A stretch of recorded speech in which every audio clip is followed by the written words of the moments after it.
Welcome back to the Deep Dig Sports Pod. I'm your host, you're my other host right over there. What's up? It's D. Good to see you again. What a week of college football. I really wish that they had scheduled it a little bit different, but we'll dig into that in a bit. Be sure to hit that like button. Be sure to subscribe. Drop some comments below. Let us know your thoughts because we're going to go over And a bunch of exciting stuff. not to storm the field early here, but Oh, Colorado, sorry to interrupt you there, but Colorado got a crazy win. I think we'll start there because Shedeur showed a lot in this game. Travis Hunter makes the game saving tackle. What did you think about Colorado's performance against Baylor? I watched this game with my wife like halfway through. She came in and she started watching it and explaining to her what was going on. It's like, okay, well, this is a team that has a Hall of Fame former player that was a internet and media personality that then went into coaching, and he has two sons on the team, and they have the most talented guy that's both plays on offense and defense. And she's like, oh my god, and I'm like, yeah, and this team kind of sucks. And so just explaining like what Colorado is to people is it's crazy when you sit there and actually think about it. But this was a Colorado game that down the stretch, you still see the same things that were wrong with the team last year. It's the offense and defensive lines that are terrible. But despite that, they have immense talent. Like when it comes to Shedeur, like you can say what you want about Shedeur. Shedeur is very talented. Do I think that he has things that he needs to work on? Yes, but that offensive line makes it very hard to evaluate Shedeur because at first I'm looking at through a lens of like, does this guy have pocket presence and awareness? And it's like, okay, well, he's getting sacked, he's getting hurried, he's getting rushed. It's like, well, that's not really his fault at certain points because that O line is terrible. But this was on. So just first like thoughts out of the game. What a fun game, dude. That's Big 12 football. And that's what I was telling you. That's Big 12 football. Yeah, I mean, they're outside of Shedeur and Travis Hunter, even uh, Horn is an amazing player. I feel like Colorado in this game showed that they run like 4 or 5 wide receivers deep because even at the end of the game, dropping the Hail Mary was a good receiver who had a great day, and then Ugh. catching the Hail Mary, that kid's looking good too. So they have a lot of talent in areas that will make them exciting, will make them explosive. But on the offensive line, in the run game, they cannot run the ball. They can't protect Shedeur. And I'm seeing Shedeur make crazy plays. He's breaking out of sacks. He's looking like a little Mahomesian out there, the way he's breaking away and throwing the ball.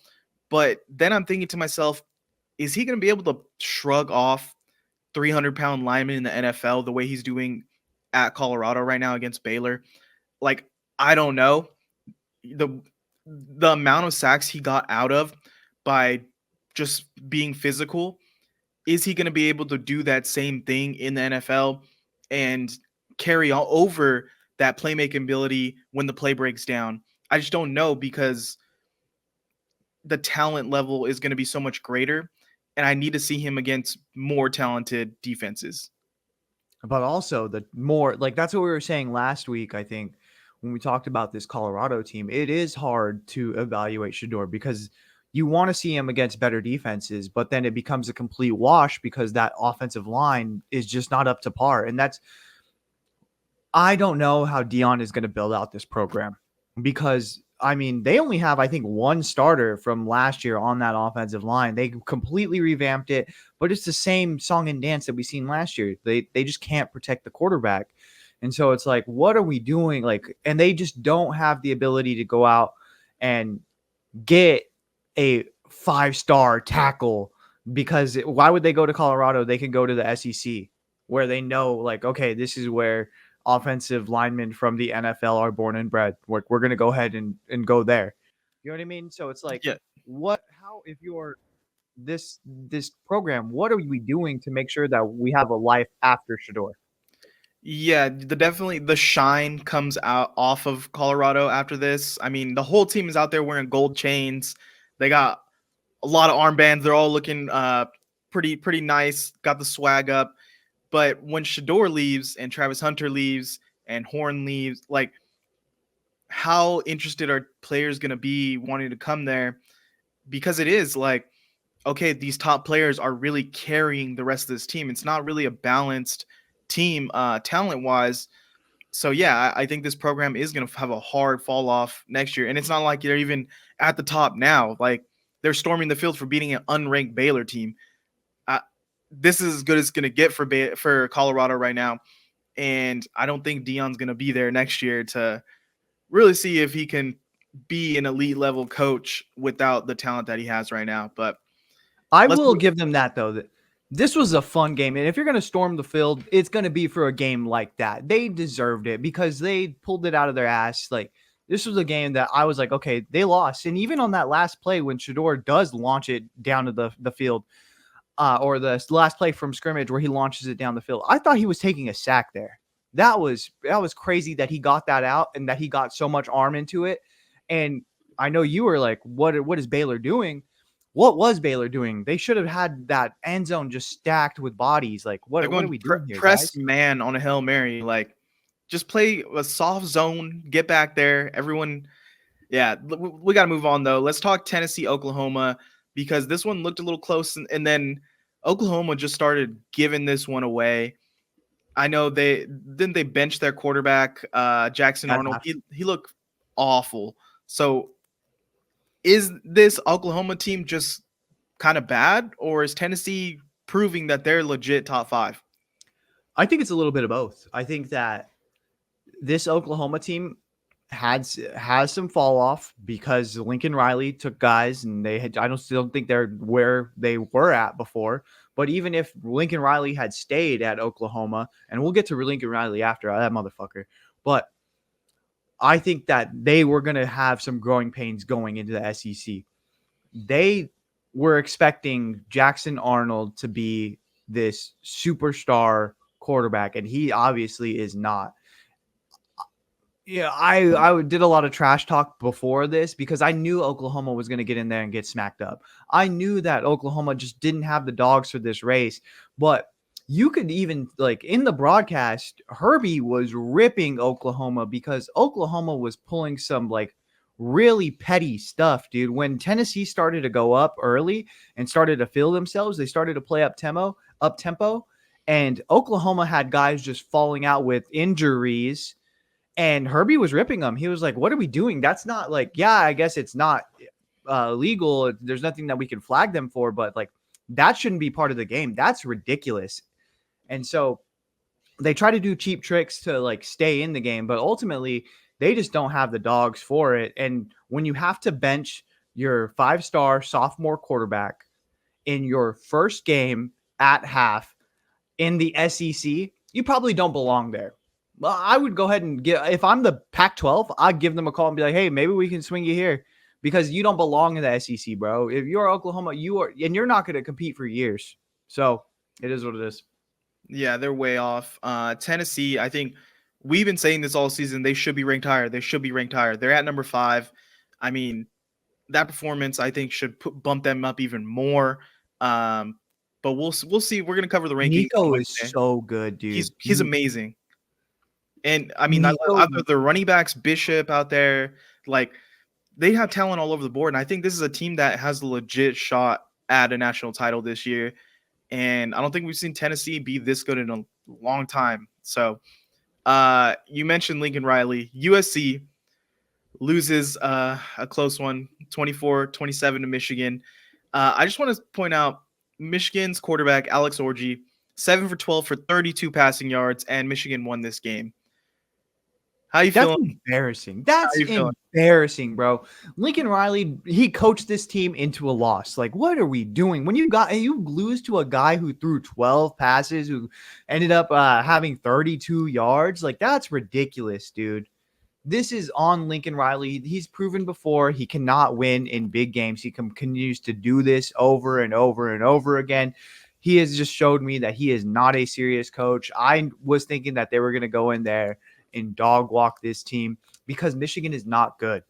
But you get a desperate Michigan team at home, and instead of stomping it to them and putting them out of their misery, you keep them in the game, you let them hang around, and then what do? They somehow pull it out at the end. And you gifted them a bunch of points that's on you. Like, that's on Lincoln Riley directly. Like, you are not a serious coach. You are not a championship contender. Anytime now moving forward that we have the college football playoffs and Lincoln Riley in the same conversation, we can go ahead and write him for an L. Yeah, I think we were kind of excited about this USC team this season, especially would they be LSU, right? Yeah. So after that, we were thinking, oh, Michigan's not that good this year. Hammer the cover. I think it was -5.5 for USC, and they just shit the bed. I mean, this is a game that you should be winning if you're USC this season. And Michigan isn't as good as they were. I think they're kind of using the same formula. We're going to run the ball a shit ton. We're going to play defense. And I think the difference with Michigan is this year their defense isn't as good. And they don't have a quarterback that can throw at all. JJ McCarthy last year, at least, he can spin it a little bit. He can get the ball downfield. Orji is basically not even a quarterback at this point. You're throwing for 30 yards in a game. I mean, a receiver who used to play quarterback can do that, but Alex Orji wasn't even the starter until this week. That means someone else beat him. The other guy beat him out, looked better, and throughout all of training camp and was like, okay, you are named the starter. That's how bad Alex Orji is. Alex Orji cannot be the starter for Michigan. He's doing it as a change of pace, and he still beat USC. I just think that's ridiculous. Michigan, there is a shelf life on a team in college football right now that can't throw the ball. Like, they're going to win games. They're going to look dominant defensively sometimes. They're going to look dominant in the run game sometimes and win games like this. But to get through the playoffs, to get to a national championship, you got to be able to throw the ball. And I think they're gonna run out of luck at some point. Another game that we want to get to. Sorry, going through this.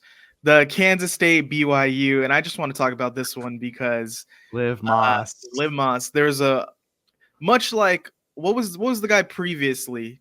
3-2-1 Knoll.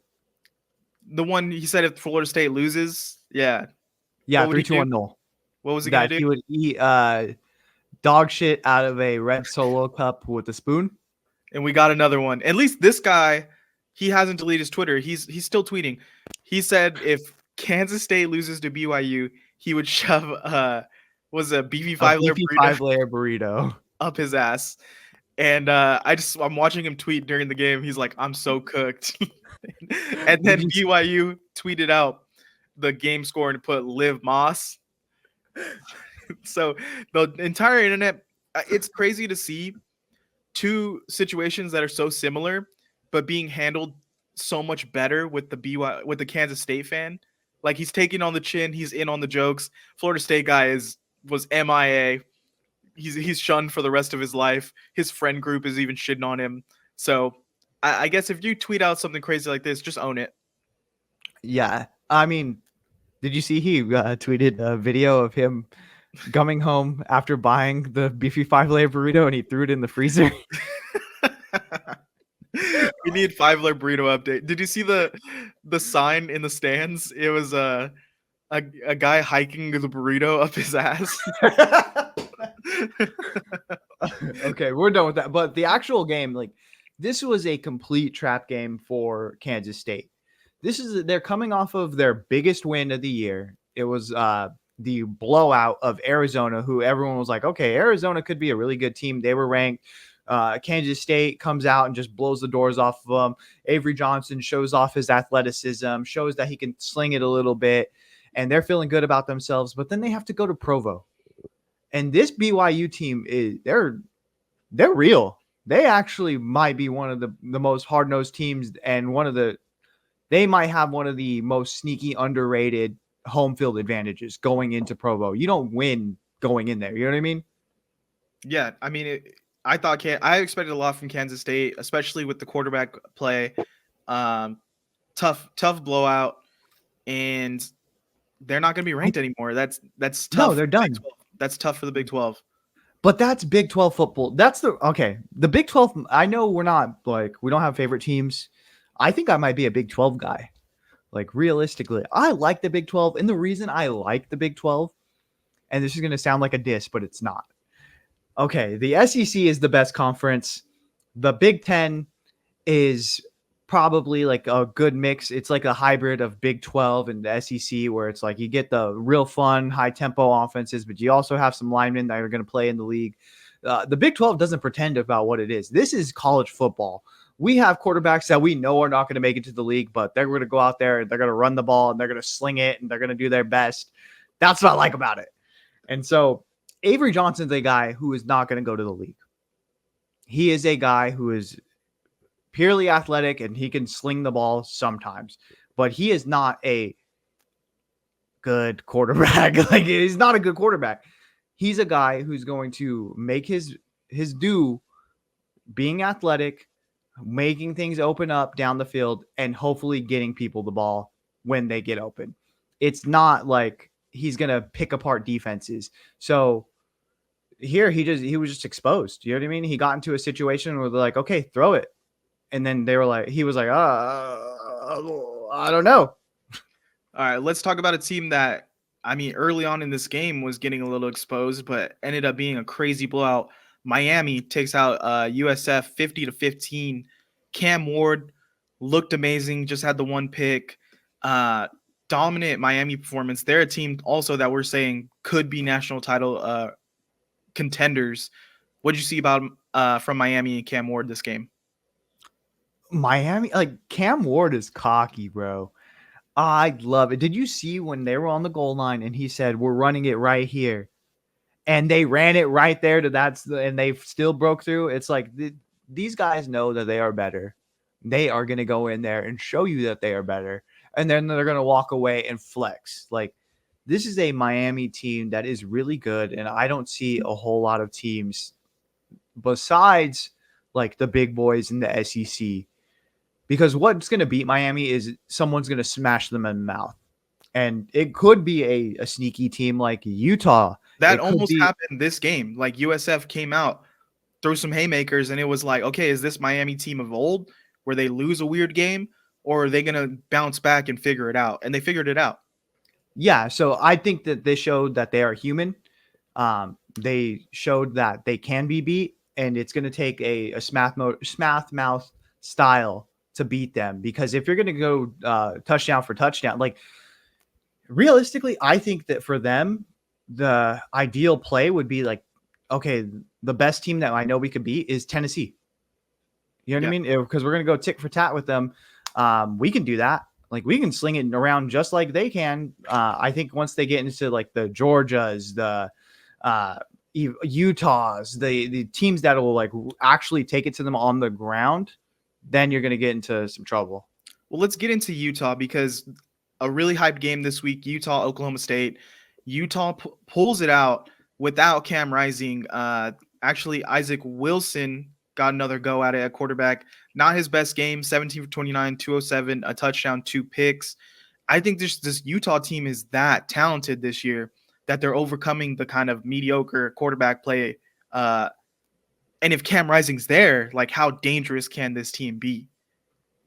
Yeah, and I mean, this Utah team is going to be really good once Cam Rising comes back, but they deserve to be in the position where they're at, where they have an Isaac Wilson at backup quarterback, and it's like, oh, okay, well, can we make it to this? Can we win enough games? And it's like, dude, you know who Cam Rising is. Cam Rising is a guy that just gets hurt, so you have to have a really good backup plan.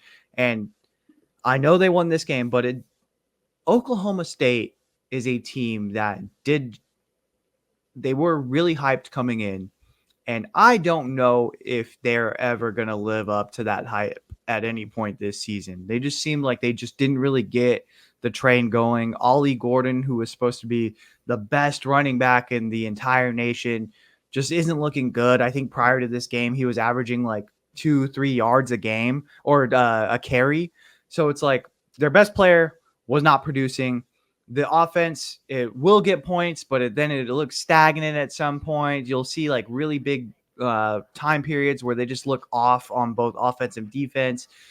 And they ran into a Utah team that is like, okay, well, we do things a certain way. And Kyle Whittingham is a really good coach, and they ran into a buzzsaw and they couldn't overtake it. And I mean, even the final score doesn't really show what the game actually was, because Utah was in control most of the game. Yeah, and I just want to speed run. We're running low on time here through a couple of these games. We're gonna talk all the ranked teams every Tuesday or Wednesday. We do our ranking show, so we're gonna talk about all the top 25 teams. But really quickly here, Vanderbilt almost took out Missouri. I think this is a team that I keep saying, I don't know, Missouri might lose this week, and they're finding ways to win. Vandy's pretty good with the quarterback play, just not good enough for SEC. What do you think? Ah, man, this was a good game. Like, they had them on the ropes, dude. And this was a perfect icing of the kicker. If you're Missouri, you call the timeout, you ice him, they stop it before he even gets a chance to do a practice kick. And then at that very time, it starts pouring down rain. You come back, he kicks it, and he hooks it. So good on them for doing it. I mean, you got to. This is the same thing that Georgia coach Kirby Smart said when they almost lost to Kentucky. You cannot judge SEC teams on a week-to-week basis. You have to just judge the resume as you go. And this Vanderbilt team, I know everyone was saying this was going to be the worst team in the SEC. It is far from that. Pavia is playing his balls off. He is looking amazing. And this is a team that was sneaky coming into it, and they almost got him. But if you're Missouri, you did what you had to do. You got the win. We live for another day, and let's continue fighting on. So, yeah, also top 25, Northern Illinois lost to Buffalo. I know we were just saying like they should just be happy to be in the top 25. Clearly, you were saying anyone in that conference could beat anyone in any week. We just saw it, Buffalo win. James Madison, historic game, 70 points on North Carolina. The North Carolina coach saying that he's going to walk away. Then he's saying he's staying. And everyone's saying, listen, he does this all the time. He quits like every weekend. Boston College getting a win against Michigan State. Really exciting game. I've been saying since they beat Florida State, this is a real Boston College team. Give them Northern Illinois spot in the top 25. Florida State, on the other hand, beats Cal. Really drag them out game. Cal had a chance to win it. Florida State defensive line took over. So yeah, that's kind of all my standouts from this week, unless you have any more. Clemson dog walks NC State, an NC State team that, again, coming into the season, there was a lot of hype. There was a lot of people saying this is going to be a really good year for NC State. Clemson was like, hey, you know what? Maybe next year, buddy. We're going to continue to show that we are still around in the ACC. And speaking about the ACC, Louisville beats Georgia Tech. It was 19-31. That was a very interesting game for me. I was like, I said it, I think, a couple of weeks ago. When is Louisville going to play a good team? Well, this is a good Georgia Tech team, and they, by all means, they proved that they're at the top. You got to put them in the 2 or 3 teams that could actually win this ACC. We'll see you guys next week when we do our ranking show. So go ahead and like, comment, subscribe, and we'll see you next time. Later.